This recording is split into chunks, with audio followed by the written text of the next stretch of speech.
Country road, take me home to the place I belong, West Virginia. Mountain Mama, take me home, country road. Hello friends, my name is Matt Martin and welcome to Thursday Movie Talks with Matt Martin, where I talk about the movies that I've seen over the week. I am always a week behind because I'm actually a week ahead in uploading. I mean, I'm sorry, but that's life. So in this episode, I will be reviewing Kingsman, Kingsman 2. I will be reviewing Stronger, and I will be showing you the pickups of the Blu Ray pickups of the week that I have, and if there's a filler in there that I put in. Last week was Movie Pass. I don't know if there's gonna be a filler, but let's just get into Kingsman 2. Now, real question is this better than the first one? And I say, the first one I loved. It's not the greatest movie, but it's one of those you can go back to and be entertained by. At the time, I thought the villain was really good and funny, but I think Kingsman 2 has a better villain. And to me, that is what makes or breaks a movie, is its villain. And Poppy is the most dangerous, nice person in the world. Like, that's basically what she is. And the movie's pretty long. It's not too long, but it's fine, you know. They had a lot of twists and turns throughout the whole entire film. I thought choices that they made were pretty smart, but it does make me scared. Do I think there's going to be a third one? Probably. That seems more likely, because it's just very popular. But here's why I am scared. James Bond. The reason why James Bond isn't the crazy high-tech guy anymore is because of a little small franchise known as the Bourne franchise. And they went more realistic and a little darker because that's what people liked. They liked the Bourne franchise. So then they went dark. Could Kingsman pull them out and put them back into that crazy universe? I don't know. After watching Spectre, I don't think I care if they do. But you know, that's just that. Back on the Kingsman, there was a couple of predictable things there. Which to me, some people are like, if something's predictable, that's okay. To me, if it's predictable, that kind of ruins the whole movie. But here's the thing. The ending wasn't predictable for me, I don't think. Okay, so they saved the world, of course, but some of the bigger moments, most of them weren't predictable, like moments and moments ahead. There was only one that was really predictable for me, and if you've seen it, I don't know if you know what I'm talking about, but I guess we're just in real pickle. So its predictability factor really weighs in on how I feel about a movie. Like Wonder Woman. Wonder Woman could have been a really good movie to me if it wasn't predictable and a bunch of slow-mo shit wasn't there. The reason why I'm fine with the Kingsman stuff is because it's supposed to be silly. It's supposed to be this weird, crazy action movie that has slow-mo, weird gadgets and all that, but Wonder Woman's supposed to be taken seriously and not be a fucking gimmick. And that's what I feel slow motion is. Slow motion is a gimmick in film unless it's used properly and it's for the story and everything. Unless it just wants to be fucking goofy like Kingsman. Acting was on point. The sensibility of it, if it makes sense. I mean, is it supposed to make sense? Hell no. What the fuck? One thing I really liked about this film just has to be the fact that they went even crazier than the first one. You know, the first one, they had a bunch of weird, crazy action scenes. They had a lady with fucking knives on her walking around with leg knives things and shit like that. But this one just went fucking bananas. And I mean, when I say stuff is supposed to be silly, some stuff makes sense. Like a reason why someone is bad makes sense. A reason why someone does this because of this. There's all these things that go out and do that. And this isn't going to be a very big spoiler. So there is, in the kind of the beginning of the film, Poppy has, like, you know, this crazy fucking ruins, and she has a bunch of like 50s nostalgia shit, and she has a diner, and there's of course the, you know, the meat grinder shit, and whoever's bad goes in the meat grinder. This guy does something bad and he goes in the meat grinder, and I'm thinking, because she asked another guy, hey, if you want to join my team, you gotta throw your boy into the meat grinder. So I'm like, okay, shouldn't he fucking get him naked though? Because, I mean, because they're in a diner, so I assumed they're grinding the meat so they can eat it, because they're fucking strange and this lady's eating fucking people. They put him in there and it's so silly. I don't know if it's actually like the meat grinders actually do that. You know, I'm not a fucking meat expert. I just know how to sometimes fucking cook it. But like, he goes in with full clothing on, all the cloth and all that other shit comes out one side, and all the grinded up meat goes there, and like bones and like one thing that I thought was really cool is the way that they do the their golden circle people. So the golden circle, like, I mean, you learn it within the first like 10 minutes of the movie, are the bad guys. It's not the good guys, it's the bad guys. So this organization led by, you know, fucking Poppy. The reason why, the only thing that they can identify someone on is the fucking branded ass golden circle that they have on them. That's it. That's fucking it. They grind their teeth down so they can't imprint their teeth and get dental records and be like, yo, that's that guy. They fucking laser off your fucking fingerprints so they can't be like, oh, that's that guy. And I'm like, damn, dude, that's pretty crazy. I think it's a great time. I know I didn't give American Assassin a grade, but, you know, hey, I didn't really think it was that good anyways. But what do I think of Kingsman out of a 10-star rating? Honestly, I'll probably put it at a 7.5 around there.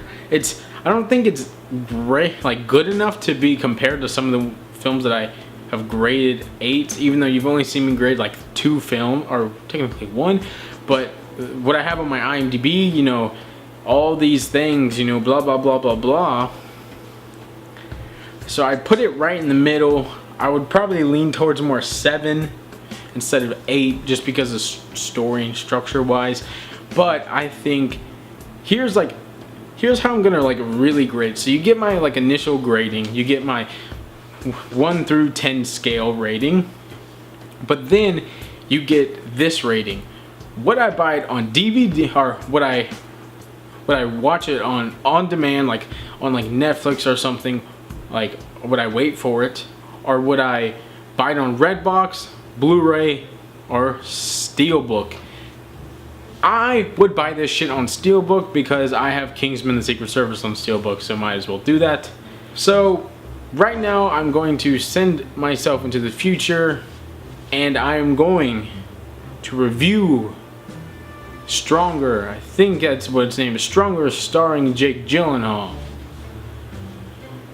Well, thanks, past me. Future me greatly appreciates that. Now on to the review of Stronger. This movie takes place from a little bit before the bombing, and then the bombing within the first like 10-15 minutes or so, and then it shows you his struggles and everything that is going on with him mentally, and his friends and his family. One of the things I really appreciated about this film is it shows a lot of layers of things. So it shows you, you know, strengths and resilience, it shows you family, it shows you friends, it shows you togetherness.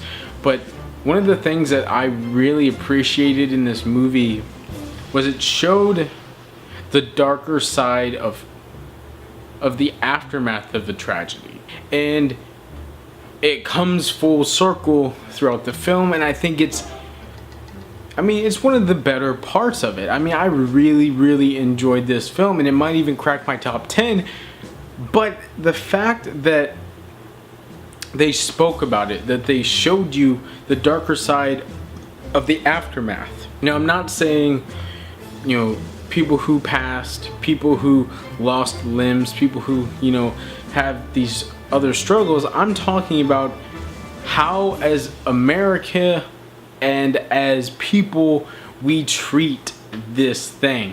One of the things is we never think about the person.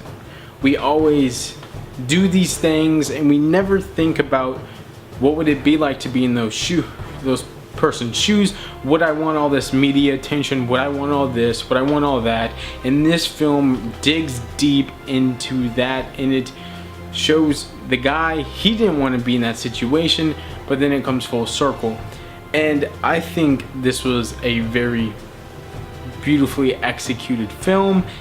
Jake Gyllenhaal gave out another great performance like usual, and I really dig this movie. And if you haven't seen Stronger, I highly suggest seeing it if you like those type of movies where it's not so action heavy, but it's actually, very, sentimental and stuff like that. So now on to the rating. As you saw, I gave Kingsman a 7 out of 10, but this one I think gets a 8.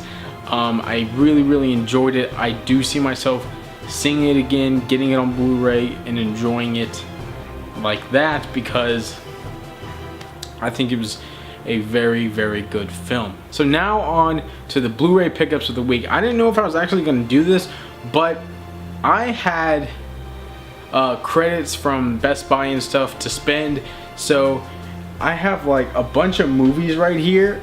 Like, there's a lot, but I did get this all for like $50, so it's a lot. There's a lot of movies here. First, we got Misery, easily one of my favorite Stephen King movie adaptations of all time. It's a great film. If you haven't seen it, fucking watch it, boy. Now You See Me, not the second one. I have seen the second one. Didn't dig it as much as I dig this one, but hey, I'll get that. I was thinking about getting 2 as well, because it was only up for like $10 and I had a big credit. It was like $100, and I decided, hey, why not get it? But then I ultimately decided just to wait a couple weeks and then pick it up, because I wanted to pick up 2 movies instead of 1. Next, one of my favorite movies of the year came out. I often say the year it came out because sometimes your boy don't remember what year it came out, and that's Edge of Tomorrow, or Live Die Repeat, or Tom Cruise, doing shit over and over again, Groundhog's Day style. When it came out, I heard, good things about it. I didn't really want to watch it, but then when I did, I was so fucking surprised. This movie is a solid action movie. If you haven't seen it, see it already. This is easily one of my favorite pickups of them all. Grand Budapest Hotel, easily one of my favorite movies of that year that it came out. Again, with the year that it came out, trust me, I have no idea. If I had to put a guess, 2015, I think. But it was a really good movie. It is stacked with stars, and it was funny, it was adventurous, it was a good story overall. If you haven't seen it, see it. This movie, I think, came out the same year John Wick came out, because I knew that there was too many similarities with these two, and that's The Equalizer. Crazy action movie. I picked it up because, why not? And I really dig it. It's one of those movies where it sort of makes sense, I guess. And the ending action sequence is pretty fucking cool, so yeah. Here's a movie that I haven't seen. Usually all the movies that I have on Blu-ray I have seen multiple times, and that's why I have it on Blu-ray. But I have not seen this movie, but this semester in school, I've heard this movie come up too many times for me not to see it. And the fact that if I remember correctly, I think it was filmed like down the street of where I live, so why not? And that's Office Space. That's all I heard, that it was filmed, right across the street from where I live. Do I believe it? I don't know. But, you know, it's one of those movies that I keep hearing about. It's like 2 or 3 classes, like the past like 3 weeks, people have been just talking about it, and I've seen it come up, like I think it came up in like a quiz that I did or something like that a while back, and like this movie Office Space keeps popping up in my life, so I said might as well get it. It was only like $4 or $5, so I said I was gonna get it last week, and I got it. I got the E.T. remastered. I love E.T. It's fucking amazing. Reese's Pieces, Yoda, I'll be right here. And funny story is, I hated this movie as a fucking kid. Me and my cousin, we absolutely hated this movie because I thought E.T. was the scariest motherfucker I've ever seen in my life, dude. Like, legit, my friend had a stuffed, like, E.T. animal thing, and I refused to sleep in the same damn room as that E.T. thing. And what did my friend do? Your boy got scared because your friend's boy fucked with him. That's the type of people I hang out with. They fuck with me because I fuck with them. Yeah.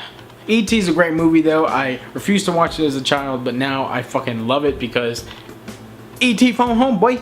Next, one of my favorite movies of the year it came out. I think it came out last year. I don't know, but it was the surprising sequel that popped out of nowhere, 10 Cloverfield Lane. I don't really like Cloverfield, that's why I didn't get it.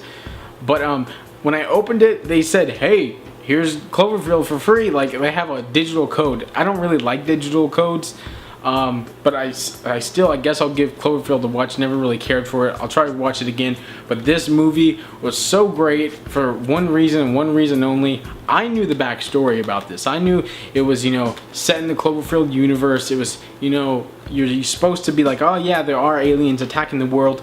But John Goodman plays this psychotic guy, and the main character that you follow, she doesn't believe him.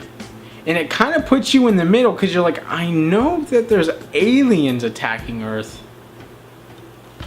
but is this set up in a different like time? Like, is this guy just like crazy? Like, this movie was intense, fucking great. One of my favorite movies of this year, It Comes at Night. It was marketed a little differently. People didn't like the way it was marketed, but you know, hey, I love it. The guy who directed it made a short film and then made that short film into a feature and then got a deal with, I think, A24. Yeah, A24, a 2-movie deal.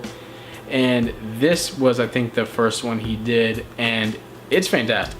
This movie definitely reaching my top 10 because after I saw it, I could not stop thinking about this movie in the tie-in, because this is easily one of M. Night Shyamalan's best movies. After The Visit, when he came back out of the ashes, Split. Holy shit. This movie, this fucking movie is so damn good. If I remember correctly, the sequel to this is, I think, called Glass. So, like I say in every single video, if you're having a bad day, I hope this video made your day better and entertained you, hopefully. And stay freaking